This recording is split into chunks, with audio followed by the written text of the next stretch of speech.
I'd like to have an open discussion around crafting strategy. In that regard, as the agenda suggests, first I have some opening comments to kind of set the stage and provide a perspective on crafting strategy. And then I'd like to walk through kind of a three-step model for how we might better craft effective strategy sessions. And that is designing a strategy session, running the session, and then the follow-through. And then I'll close out with welcoming your comments and any contributions you might have. I'm sure the folks in the room as well on Zoom have done a fair amount of strategy themselves. So I'd like to start off with offering some perspective from the MBA students. I teach undergraduate and graduate strategy, and the UMass Lowell graduate students are wonderful. I am an MBA alum myself, and our students are unique in that they like to learn something on a Tuesday night and apply it on a Wednesday. And last week, as I was pulling this presentation together, I took the time to share it with my MBA students and offer them the opportunity to offer some insight. You know, again, these are people, they're boots on the ground, they're doing strategy themselves. And the comments were telling, and I share these without attribution, but they were okay with me sharing the sentiment. But if you go down the list, you know, you see some comments here. We've gone from strategy 1.0 to 2.0 to 3.0 in short time due to poor planning.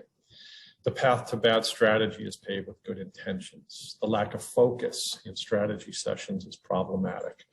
The facilitator was horrible. And being a strategy facilitator, I took that one personal, but not too personal. Utter waste of time and missed opportunity. Strategy isn't a feel-good session. And then finally, Matt, how are you? Strategy sessions are about ego, people that like to hear themselves talk. As a group, and these are incredibly accomplished professionals, there was a general feeling that strategy sessions are often not productive and don't do what they're designed to do. They don't yield effective strategies. My students aren't alone. This presentation reflects the research that's out there relative to strategic planning, as well as my own experience with it in helping companies craft strategy. These are some screen grabs, all within the past 5 years. This one from Bain. 97% of strategic planning is a waste of time. This one from Forbes magazine. The annual strategic plan is dead. The Harvard Business Review doesn't pull any punches here. The big lie of strategic planning. Boston Consulting Group, similarly, bold plans don't come from the same old strategy planning processes. And then finally, the McKinsey offer that the perils of bad strategy are often linked to bad planning. And I've seen a lot of these firsthand, but for me, the most telling quote and data point is from a survey that Bain conducted of its client base. And as you'll see, only 1 in 3 executives believe their strategic planning process to be effective. Think about that. These are people that own the process. They're executives, so they have the power in the process. And by their own accord, they're acquitting themselves, basically saying, you know what, it just isn't working relative to strategic planning. So 2 out of 3 or 66% of companies, according to Bain, see real problems with strategic planning. You know, my MBA students, strategy think tanks, I think it's really bringing home what we all know. And I have seen it firsthand. As Lisa suggested, I've done a fair amount of strategy. I used to work for small software companies that manage relationships with large companies like SAP and Oracle and IBM and Raytheon, and had to do strategy firsthand within a platform ecosystem. Got a strategic management PhD about 15 years ago. And in the past decade, I've had substantial engagements in helping companies craft strategy across a wide spectrum. Profit, nonprofit, big, small companies, or excuse me, organizations like the National Park Service, Enel Power out of Italy, Ethos Veterinary Care, one of the largest veterinary care chains in the US, WFNX, a local radio station that is now defunct. So obviously I didn't do that good of a job relative to strategy.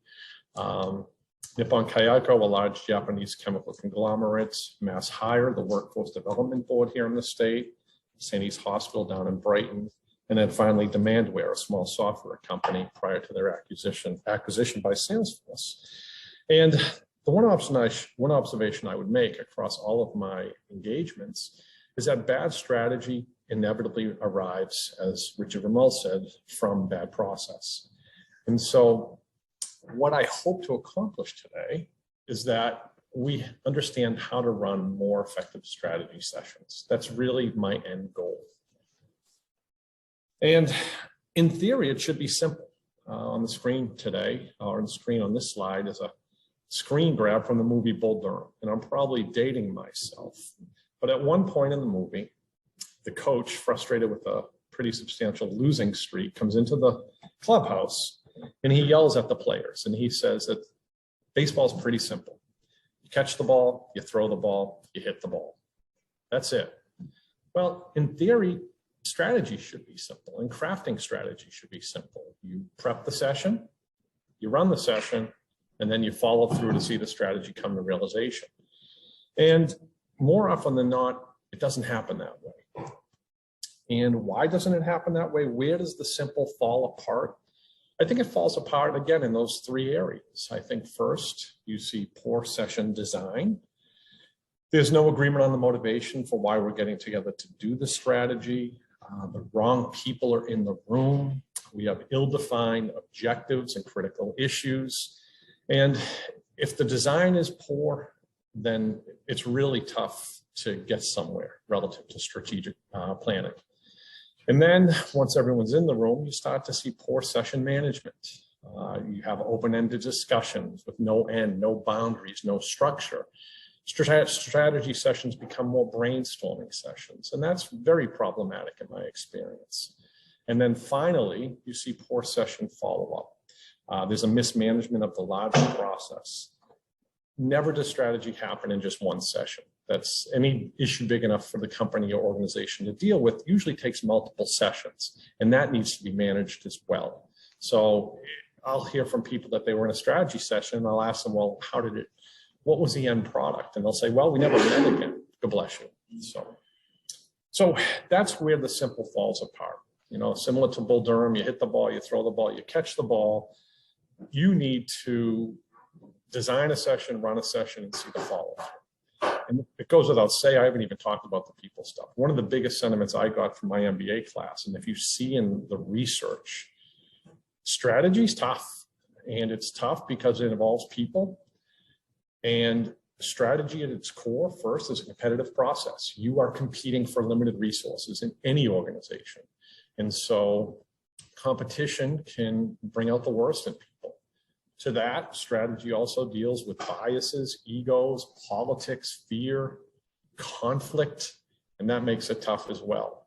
And then finally, strategy involves having honest conversations, often about what is and what isn't working in the organization. And accountability is tough for a lot of folks.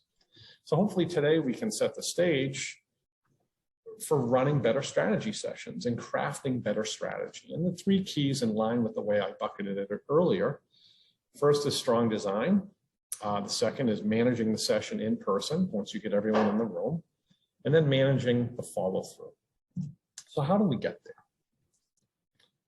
So first I want to comment on how we design a solid strategy session. And as I open that, I want to give some kudos to my father. My father was in the trades, worked with his hands. I worked a lot with him. And he used to tell me, and it's probably not any kind of wisdom that anyone else who's worked in the trades, 90% of the job is prep work. It just is. If you do the prep work right, then the rest of it follows through. I want to stress that today. You know, you design the session, you run the session, you follow through on the session. If you do the prep work, if you design the session properly, the rest of it typically will flow very, very well. So what does it mean when I say prep work rather than in regards to running a strategy session? First thing you need to do, and I want to give credit again to the scholar here, but his name's Richard Ramel. He talked about bad strategy. In the first place that strategy sessions go off the rail is a failure to identify the critical issue. Simply answering the question, why are we going to be in a room together? Why are we taking everyone's valuable time to come to a solution or to address an opportunity? Did we miss a quarter? Did a customer leave us? Did we just get a windfall? Did we just have a great quarter? We have more resources that allow us to consider new paths for growth. but there's some sort of trigger or critical issue that needs to be the true north for the session, okay? And I can't stress this enough. If a strategy session starts with the phrase, "What's our vision?" you need to run, okay? If you want to have a session to craft a vision statement and have a visioning session, a strategy session is very different. There needs to be a critical issue that motivates everyone to crafting a strategy.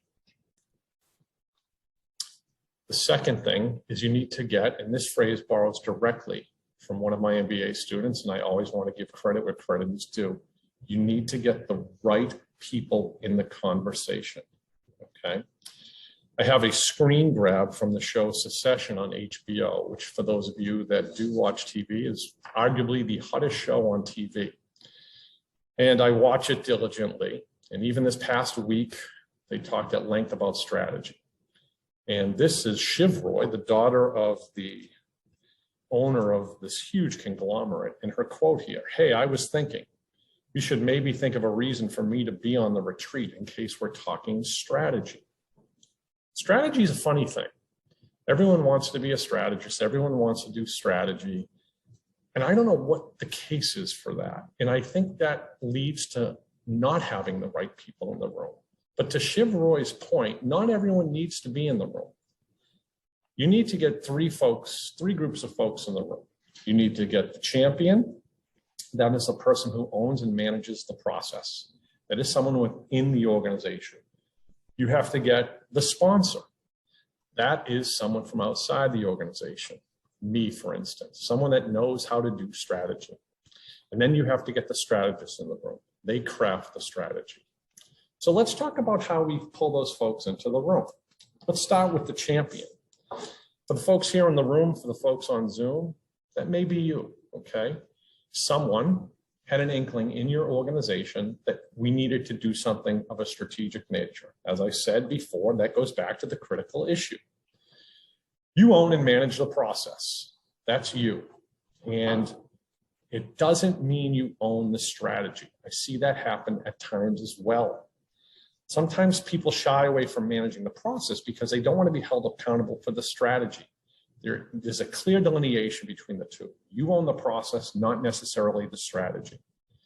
Your role is to define the process, pick the people, listen and document the process, and manage the flow and communicate it to the larger shareholders within the organization.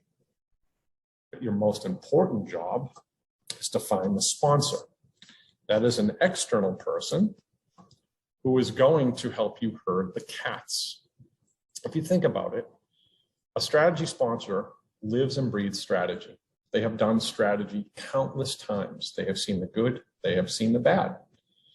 If you're the champion or you're one of the strategists, you've probably seen it once or twice. You know, think about if you have annual planning, maybe you've seen it 3 times in the past 3 years. Well, this person's been involved with dozens of strategic efforts. And there's insight to be gained from that, all right? The other thing that it does when you bring in an external sponsor is it helps you deal with a lot of the issues that we've discussed. It helps alleviate bias. That person can keep the discussion on track and focused, can help prevent against quick decisions, which is another problem I often see in strategic planning, and really serve the role as being half strategist, half psychotherapist. The sponsor also brings the tools to help structure the discussion when you're in the room, okay? So who is that? Who is a good strategic sponsor per se? Maybe an industry analyst, maybe a professor, maybe a consultant, maybe a retired industry person. The point is you want to bring in someone who's done strategy before, may have a baseline understanding of your industry and company, but can help you manage the process and herd the cats. I know you're thinking, well, you know what Latham's doing? He's just trying to get himself consulting gigs. That's not the case at all. And I'm not trying to get consulting gigs for the strategy professors that I work with in the Manning School of Business, although Mauricio, Pete, and Liz are great. Strategy is not a do-it-yourself project, okay? You can't do it yourselves. Would you do your own legal advice? Would you audit your own books? No, but I get a lot of folks that think they can do their own strategy. If you think do your own strategy, and sticking with the analogy of crafting strategy, if you think you're going to build this porch, it's more likely you're going to build this porch. Okay? Strategy is not a do-it-yourself project. So the third type of folks that we need to get in a room with a strategist, and this is where it gets a little sticky. All right? I don't want you to define who the strategists are in terms of people or function. When the strategy session kicks off, I'll often hear, well, we need the CEO involved, depending on the side of the company. Or we need sales involved, or we need human resources involved, or we need R&D involved. Maybe you do, but select them by contribution. I'm going to comment on that in a second. You also don't want too many chefs in the session. The first session is critical, 8 to 10 max. All right? The first strategy session is not a listening session. Those come later in the process. Strategy is not a democratic process. It just isn't. It will be an inclusive process as you move along. But the first session where you set the tone, it has to be very careful selection. And the selection and the invitation happens by contribution only. So who do we invite? Remember, we're not going by people. We're not going by function. The wrong way to get the right people in the room. Let's just do strategy for the whole division. Get everyone in the room together. Or I'll see, let's just get the senior management team together. And that's not right either. Or I'll see, hey, let's get all the middle managers in the room. And that's not the right way either. Imagine that you're throwing a strategy party and everyone's got to bring something. Think about it. Soon we'll have some holiday parties. Someone brings an appetizer. Someone brings a dessert. You're throwing a strategy party and people are bringing one of 5 things. They don't have to bring all of them. First kind of people you want in the room are people with insight. These are the people that are the closest to the customer, closest to the technology, know the competitors, know the product. Insight people. Then you want number people in the room. Yeah, I know a lot of people thinking numbers people. We want accountants and finances. Yes, we do. Because those people, they will help keep us in check. Very few companies have money trees in their backyards. You need numbers of people in the room throughout the process to help you with budgeting and modeling. You need implementation portal. If you're going to craft a strategy, then the folks that are going to be responsible for the strategy have to be given some say during it. All right. This is what I call the Bill Parcells effect. Before Bill Belichick was the coach of the Patriots, Bill Parcells was. He had some fair success. And then ultimately he left the team. And the number one reason he gave for leaving the team was he said, well, if you're going to have me cook a meal, you should help me or allow me to pick the ingredients. You need to keep that in mind. If you're going to have people implement the strategy you're crafting, they need to be there from square one. You need to bring relationship people into the equation as well. A good example here, they have to be able to see the whole organization. UMass Lowell, for example, the provost's office, they have insight across all of the colleges. And folks like Julie Nash, Steve Nell, the provost himself, they help coordinate resources and manage those relationships across the organization. Most companies have people like that. And then finally, you need the resource people, people with the wallet or purse strings that have budget authority. Folks need to be able to contribute one of these 5 things. If not, I'm sorry, they don't get invited to the strategy session. Yeah, Dan. Sir, for using your potluck example. Potluck, yes, I like that. Can I bring a dessert and an entree, or Yes. should I just focus on bringing the dessert? No, if you could, you'd want people to bring 2 or 3 contributions, you know, maybe a jelly salad and a chip dip, you know, but yes, ideally if folks bring 2 or 3, that'd be great. So these are the right people. You know, I'm in a same org chart. You have a couple pre-sales engineer and a salesperson out at the customer site, and you see the builds, and they see a new competitive product. They see a critical issue. That's typically where the critical issue emerges. Boots on the ground, someone out talking. Those are the insight people. They go up to the VP of sales. Hey, we have a problem. One of our customers that has our software installed is currently evaluating a new competitive product. You then go over to some person that is, again, in development. They then grab some programmers. That is how you select a session of folks to do strategy, the contributions they have relative to the critical issue. So you got the right people, and then you need to start setting the stage for the meeting. Erin, question? I'm just curious, Yep. back when you said that we need to have sort of the why we're having this meeting. Yep. How big can that why be? So is like planning for a full year too much? Yes. Do you recommend? Yeah. So this is a huge debate, and I'll show you my hands. I am not a fan of annual strategic planning, and the research and scholarship supports that position. People don't like to change, and they get very defensive when you say that. Annual strategic planning is fine the same way an annual physical is. But let me give you an example. If I broke a toe, I wouldn't wait for my annual physical to get that addressed. Critical issues emerge unpredictably. They need to be dealt with immediately. Sure. Do you want to have an annual strategic planning meeting? Great. Knock yourself out. But true strategy happens in response to critical issues. So does that answer your question? Yeah. Okay. So the strategist and champion, they meet, they get on the same page. It really is a partnership. It's really symbiotic. They propose a straw person on the critical issue. Maybe they don't define it, a final definition, but they need to go and have something that motivates the meeting. They pick the strategists in line with the contributions. I'll speak on this in a second relative to running the session. They pick a tool or framework to bound the discussion. The reason you retain a strategic sponsor, they've done strategy before, they craft strategy. When you craft anything, you're bringing a tool to the table. I am fluent in dozens of strategic tools for dozens of jobs. You want to grow, you want to do innovation, you want to do layoffs. For better or worse, that's why you pull in a sponsor. And then you craft the agenda, the structure, and then you invite input through what I'm about to speak to, the homework. Here, you then pull together the agenda, which I've detailed, who the sponsor is, why we're meeting, the critical issue, the homework, readings. No one comes into a strategy session cold. No one. How many of you have gone to strategy sessions where you've done nothing prior to the session? Raise your hands. Yeah. It's a lot of people, and I've been involved in them too. It's kind of the Amazon rule. Jeff Bezos got credit for this a few years back.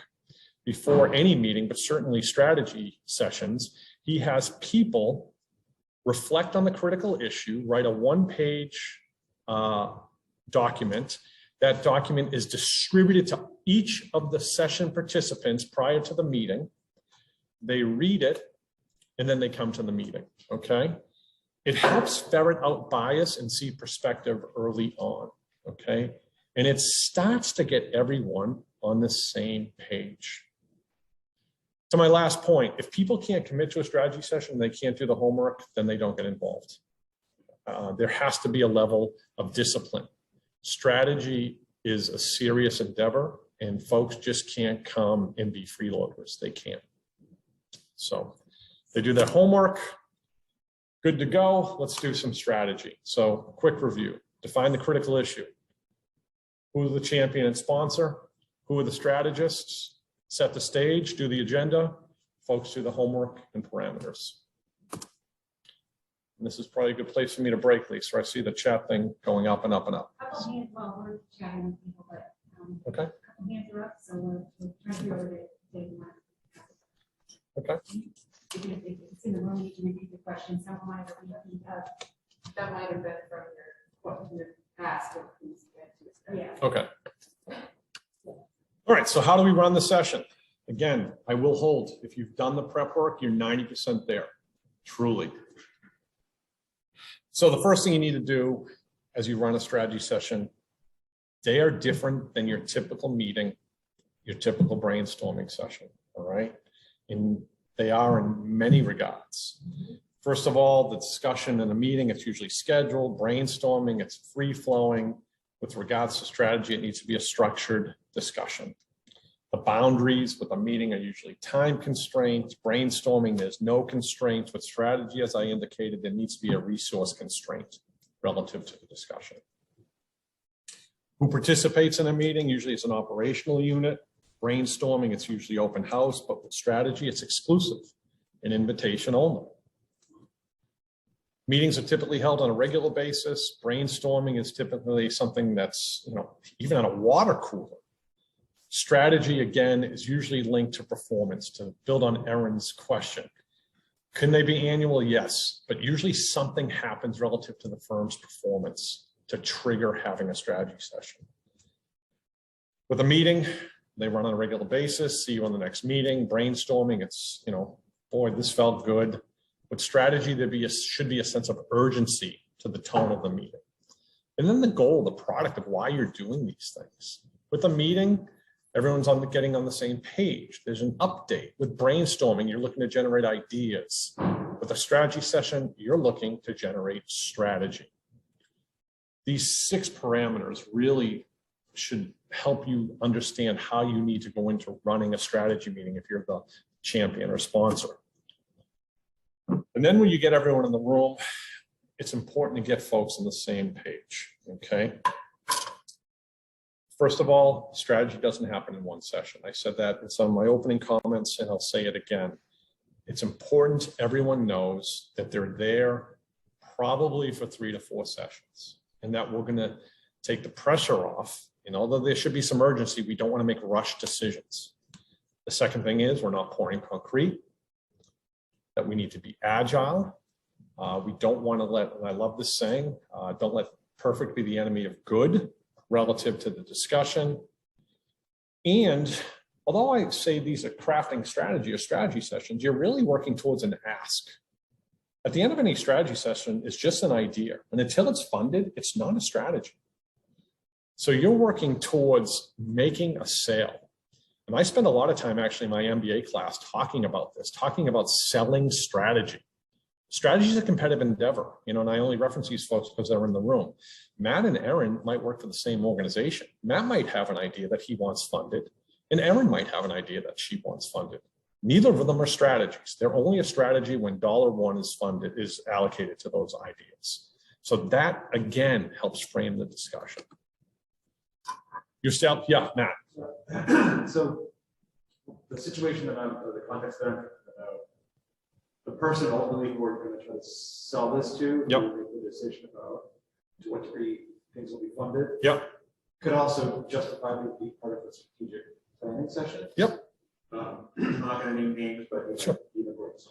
Yeah, sure. So, okay. how would you handle a situation like that? At what point do you bring that person in to be part of a conversation, or do you wait to be ready to sort of pitch the strategy to that person? Yeah, it's a great question. So for me, I think, yes. So Matt Hurwitz, UMass Lowell colleague and friend, asked a question about when you bring in key stakeholders that do have budget authority into the planning process. I think for me, as we're going to demonstrate, I think they're brought in once you've refined the plan. No one likes a half-baked strategy. No one. But you want to bring it along so that you can address their concerns. So usually in the third meeting, the third session, I think that's when you bring in the invitation, as you'll see. So yeah. First session, and I'll do this in 2 seconds, Matt, very quick. Your critical decision, critical issue, initial options, vet the options, refine the options. When you're refining the options, bring that person in. So you want to set the ground rules. You have a lot of people in the room, 8 to 10. Their time is valuable, and you don't want to expend energy. You want to set boundaries. I'm a big fan of 4 hours. 4-hour sessions, no longer. I am not a fan of strategic retreats. You want a tight agenda. If you think about a strategic retreat, and I'm commenting on preceding slides, a strategy and retreat, they don't go together, and they don't go together literally. No one wants a strategy that ends up you retreating. And then you have to set the boundaries in the discussion. And this is where the sponsor earns his or her money. It needs to be respectful. The conversation has to be moderated. I pulled a slide from this presentation, not only about the right people in the room, but the wrong people you don't want in the room. Yeah. Just a question, 4 hours per session or total? 4 hours per session. So you don't want a bully in the room. You don't want people with egos that like to hear themselves talk. Similarly, you don't want people that think strategy is a drum circle and we all have to agree. You don't want that. This is where the sponsor earns their money. There has to be an open and free discussion, and there has to be agreement that there's a cone of silence. Anything said in the room stays in the room in that first session.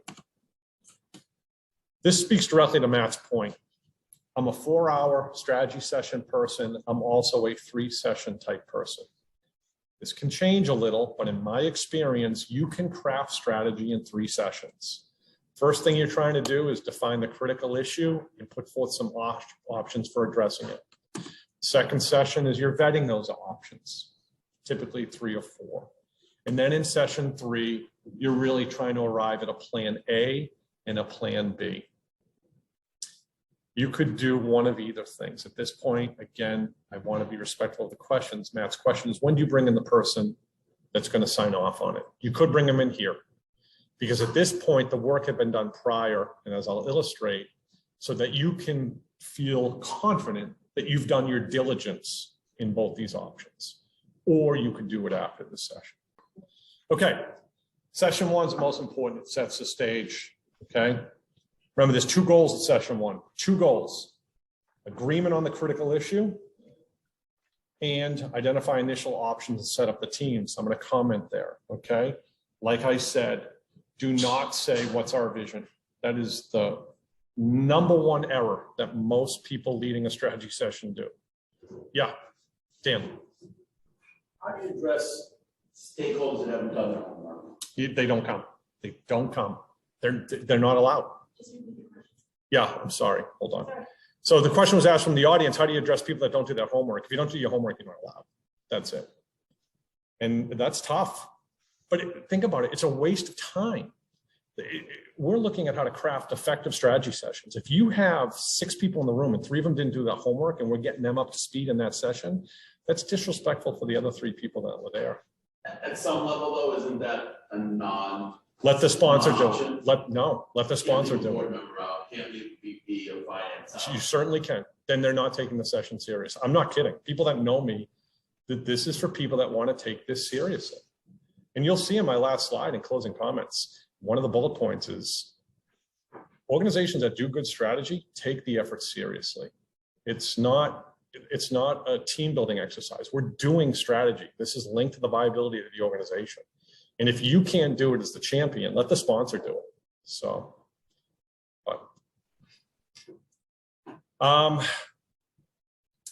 this is an interesting slide, because if you look closely, that's me and in a recent strategy session. You have to capture the narrative. Okay, now that doesn't mean doing meeting minutes, although that can be a vehicle for doing it. For the folks on the session today, I am a giant Post-it note person. I've done strategy here on campus, and I will litter our room walls with giant Post-it notes of the discussion of the room. I will run around like a maniac doing it. And it's not for the exercise, it's for the documentation and capturing the narrative. It's to arrive at the agreement on the critical issue. It's starting to flesh out the options. And then after, what I do is I take those Post-it notes down, I go home, I compile them into a Word document, and I share them with everyone. And that becomes part of the homework for the next session. Okay, Lisa? Advice on how to do this virtually? You can't do strategy virtually either. So I'm pretty hardcore on that. So It's one of the questions. again, I'm not kidding here. I mean, there are some things we can do virtually. How? There's some really good online tools to mimic. I've seen them all. I was, Yeah, given the preference of doing strategy in person or virtually, I'll tell you what, give me 2 companies, one doing it virtually and one doing it in person. I guarantee the strategy coming out of in person is better. Because when you're in person, we're engaged. You're not checking your phone, looking at, your fantasy football. It's just strategy, again, to my comments to Dan, right? strategy is a serious endeavor, okay? It's not a meeting, it's not a brainstorming session, and you need to be engaged in a room to do strategy. So that was my question is, Yep. how does this narrative piece where you're talking about all the potential options Yep. differ from the brainstorm session? Is it just that resource constraint that? Yep. says So it's a great question. that? So let me comment on that in 2 slides, Aaron, okay? And this is, so first thing, define the critical issue, why you're here. Open with a review of the homework. Everyone goes around and speaks to their perspective on the critical issue. Everyone in the room should have already read their homework. So this should be a very productive use of everyone's time. We want diverse thought here. We also want to grease the skids on speaking. We don't want people dominating the conversation. This should usually take about 1 to 2 hours in my experience. I can't again stress it enough. You need agreement on the critical issue. Yep. So someone asked about, it's typical to see people try and drive discussion with their intuition or experience rather than data. Yep. Thoughts on how to counter that, make the strategy more data-driven? Sure. Data-driven comes in to session 2. Right now, to Aaron's point, we're looking at a bound brainstorming session. So right now, to your point, it's not brainstorming because there's a critical issue that we're tethered to. And then to this point, here's me again doing a strategy session in front of a business model canvas. Using frameworks and tools bounds the discussion. It's not brainstorming if we have to work, I'm confusing being in person, if we have to work within, a strategy tool or framework. And that's the thing that the sponsor does. They understand the critical issue, they go away, they bring their toolbox in, and they pull out the right tool or the right framework to bound that discussion. I said it here tongue in cheek, we love free range chickens, we don't love free range strategy. You know, we're not getting together and saying, hey, let's just think about this. There really does need to be some boundaries around this, and it should derive from the critical issue. Here's another thing, SWOT is not strategy. I will talk to people and say, hey, we did a SWOT. That's great. SWOT is a tool that helps you arrive at strategy, okay? How frameworks help identify alternatives? We could use a BCJ matrix and say, hey, what are we doing about our different business units? Those are options. We could use a business model, as I just detailed. What do we do around our value prop? You might pull in a core competency tree and use that to see how you grow the company. Using the proper framework bounds the discussion and more so will help you identify options. After we've defined our options, you pull together your teams. And this is where we start to get more inclusive with strategy. In my experience, this is where we can bring in folks that are new to the organization, folks that are maybe perhaps have a different perspective on things. You define some options, you pull teams of 3 to 4 people around them, and then to Lisa's question prior to session 2, they go off and start to bring data to bear on the problem, all right? If this is key. So that is teams beyond the initial. Yes, exactly, Aaron. So you would, I mean, ideally you want one of the strategists from the session to be part of those teams so they can lead those teams, all right? This is an example. A few years back, I was helping a small software company. Their strategic trigger to the critical issue is their primary competitor had opened an office over in Europe. And the question for them, the driving question was, do we need to open an office in Europe? Again, to address some of Aaron's questions, we can't wait for the next annual strategic planning meeting to deal with this. This had to be dealt with immediately. So the champion was the VP of sales, the sponsor was me, there was some strategists involved. We used an HBS audit of whether or not your company's ready to go overseas. That drove the initial discussion. It got, yeah, I think we are. And then we identified 4 options and built teams around them. So that's kind of the first session. So let's talk a little about the follow through. I see horrible follow through relative to strategy sessions. I see strategy sessions that happen and there's never a second session. I see strategy sessions that come to agreement And then in the next session, we forget what the agreement is. I see sessions where the options start to become so numerous that there's no focus as to what we need to do relative to strategy. Nothing disengages folks more than a strategy session that is not built upon. Okay, you have to manage the session, you have to manage the process. Across the process too, it's important to know people will evolve, tools will evolve, the perspective will evolve. Super important. Yes, that first session, we only had 8 to 10 people. It was invitation by contribution only. As the process goes along, then you bring more people in that can add an insight or bring contributions. So don't recreate the wheel. Session 2, right people, right tools, and focus. All right. The champion manages it and the sponsor continues to shepherd through the process. Gary Hamel, he's an incredibly prolific scholar. He talks about the strategic process and the need for new people. And I'm a big fan of this. And this is what I mean when you get into session 2, when you build those teams, you want people with new voices, new conversations, new perspectives, new passions. If you're in an organization and every year the same people are doing strategy, that is not a good thing. You need new people. They have to bring those contributions we talked about, but this is where we start to bring in the diversity of thought that is critical to strategy. And this is not my opinion, this is research, okay? Good strategy comes from good process and diverse thought. So, just for the sake of time, so you have session 2, your vetting options.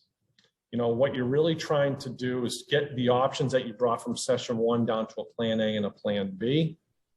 Prior to session 2, those teams need to write mini business cases. They need to gather some data relative to the market, the investment, and kind of see whether or not it's viable.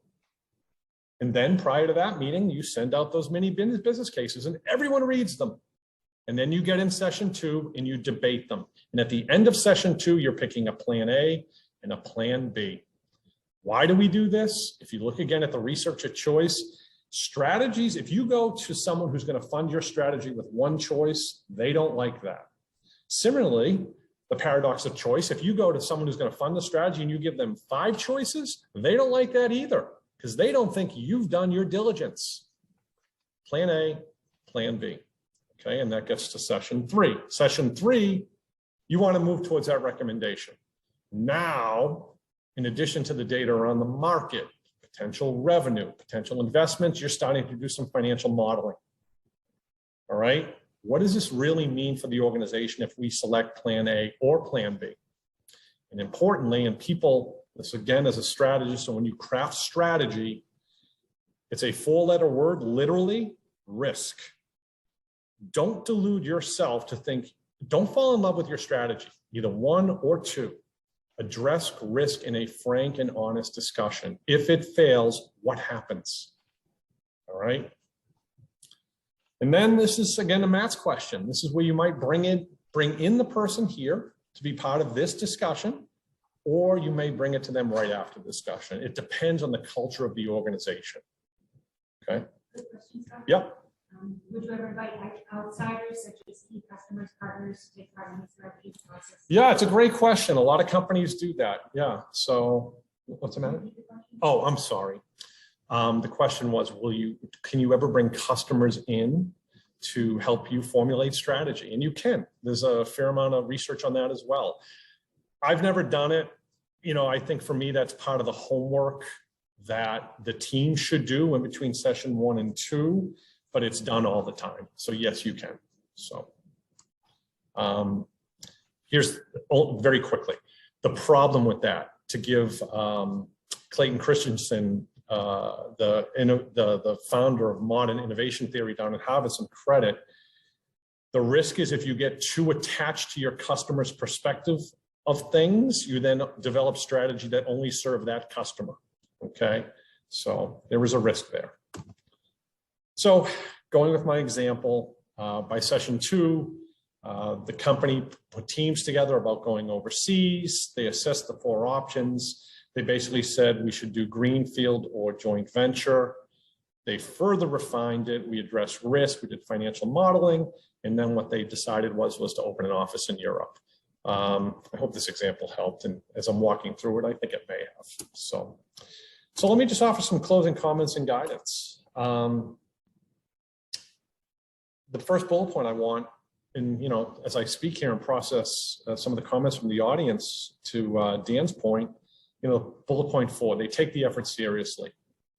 That really, that has to underpin every effort around strategy. It's done different in every organization, but there are some best practices. Clear sense of purpose, right people in the room, they structure the discussion, they take it seriously, and they manage not only the sessions, but the process, all right? They have the right mindset, not pouring concrete, trying to be agile. Again, that comes from the research. That comment that I offered from Forbes, the annual strategic planning process is dead. It should be dead.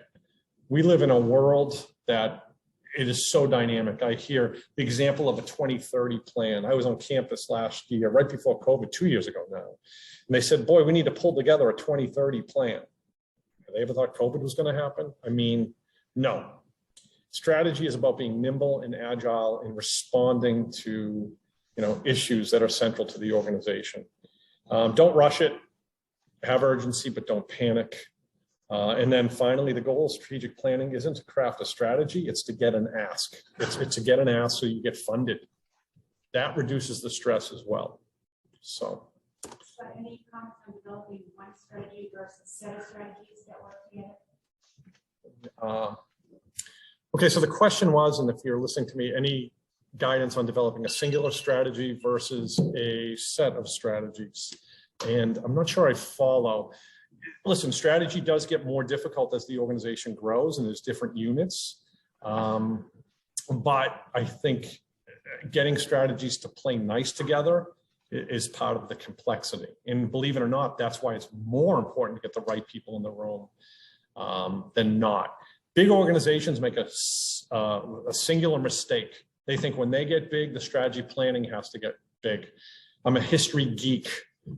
The Civil War, there were 4 strategists that typically ran one of the largest endeavors in the world.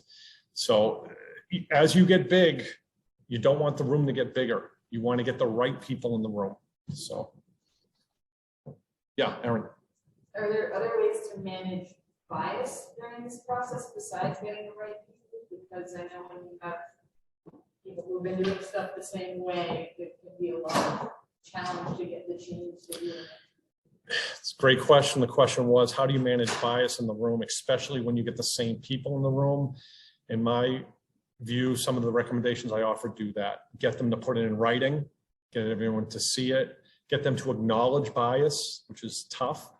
You get new people in the room to buttress that bias. And then usually where the bias manifests itself, Erin, is when someone shows up in the room and I commented that this is the sponsor's role. And they're like, yeah, I got the problem. Hey, I already got it all figured out. I got the strategy. That person is the most biased person in the room. That's the one that just revealed their bias to you. So, and the sponsor's role should be, whoa, whoa, whoa, no, no, no, no, no, no. We're here to identify options that address this critical issue. We're not here. No one shows up in that first meeting with a strategy. No one. So. Yep. In terms of setting success criteria, is that done at the initial strategy session? How do you know if you are successful? And looking back, is there a chosen strategy after a given period of time assessing results? Sure. So that would be relative to session 2. In session 2, you want to speak to the options and their viability. And in that, what are the realistic objectives for each of those options, as well as the investments? I wrote a book called Mastering Strategy, and one of the quotes that I hold to and I teach to my graduate and undergraduate students, you never know whether or not it's the right strategy until it's in the rearview mirror. Strategy really is a Monday morning quarterback type endeavor. The best laid out strategies I have seen fail miserably. Similarly, I've seen strategies that I thought had no chance of succeed. So yeah, you can't evaluate a strategy until at some point in the future. You do have to set that. And that gets more maybe to the session I'll do in the spring on strategy implementation. So So a question on how do you deal with the resistance to change and strong differences in opinion? So I will tell you one of the things that I do, and one of the individuals that I work with, I have a colleague at UMass Lowell, Professor Beth Humbert. Her focus is in organizational behavior. She has a much more deft touch relative to buy-in and organizational change, whereas I'm more of a strategist, and we'll play off of each other, and that works. So I think you have to pick up and see where that type of dynamic occurs. So yeah, but yeah, buy-in, I could spend a whole session on getting buy-in. This was really how to run the session. It's a great question. So, but yes, so. One more question. Oh, sure, yep. Thoughts on blue ocean strategy? I love blue ocean strategy. I teach blue ocean strategy in my MBA class. I want to give again proper credit that is from Maubourgeon and Kim out of INSEAD and the Harvard Business School, blue ocean strategy. Great tool, great framework. You give me 4 hours and I can find your company a blue ocean, and that's the point. Not only that, you would find several options for a blue ocean. The tools that we see used in the field are used because they're simple, they're effective, and they typically are very useful in a group setting. So blue ocean strategy is an incredible strategy. So any questions or comments? Lots of great thinkings and great sessions. Thank you so much. All right, thank you everyone for being with us today. Thank you, Scott. We appreciate you being here, and we will send a follow-up email to everyone that registered with additional details down the road. Everyone have a great day. Thank you.